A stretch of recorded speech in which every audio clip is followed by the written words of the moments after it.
আমাদের হাতে থাকা ফিলিস্তিন ও ইসরায়েল যুদ্ধের সর্বশেষ আপডেট জানিয়ে দিব আজকের ভিডিওতে। হামাসে সামরিক শাখা প্রধান সিপের ছবি প্রকাশ করলো ইসরায়েল। বিস্তারিত থাকছে প্রতিবেদনে যাওয়ার আগে ছোট্ট একটি অনুরোধ, চ্যানেলটিকে সাবস্ক্রাইব করে দেন এন্ড ভিডিওটি শেয়ার করতে ভুলবেন না। চলেন ভিডিওটি শুরু করা যাক। আজকাল প্লাস্টিকের স্বাধীনতা সমস্ত গোষ্ঠী হামাসের সামরিক শাখার প্রধান মোহাম্মদ সেইফের ছবি প্রকাশ করলো ইসরায়েল। গাজায় পাওয়া হার্ট ট্রেবের এই ছবি ছিল বলে জানিয়েছেন ইসরায়েল বাহিনী। আইডিএফ মুখপাত্র ড্যানিয়েল হাগারি হামাসের সামরিক শাখার প্রধান মোহাম্মদ সেইফের একটি ছবি প্রকাশ করেছেন।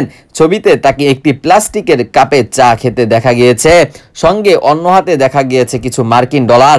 গত মাসে ইহুদি সেনাবাহিনী গাজায় একটি চূড়ান্ত এবং সেখানে একটি হুলাইসিন সন্ধান পায়। এটি দেইপের বলে মনে করা হয়েছিল। কতি আছে গত 7 অক্টোবর ইসরায়েলের হামলায় আগে সেইফের টেলিভিশন বক্তব্য দেন। তার বক্তব্য শুনে হামাস নেতারা ইসরায়েলের চাপিয়ে পড়ে। অক্টোবরে হামলাকে আল আকসার বন্ধন বা আল আকসা ফ্লাড বলে উল্লেখ করে হামাস ইসরায়েলের ভূগন্তে মাত্র 20 মিনিটে হামাসের 1005 রকেট নিক্ষেপ পরেই একটি অডিও ক্লিপ ছড়িয়ে পড়ে। এতে কথা বলতে শোনা যায় হামাসের কমান্ডার মোহাম্মদ সেইফকে। ইসরায়েলের মোস্ট ওয়েন্ডার তালিকায় তার নাম রয়েছে।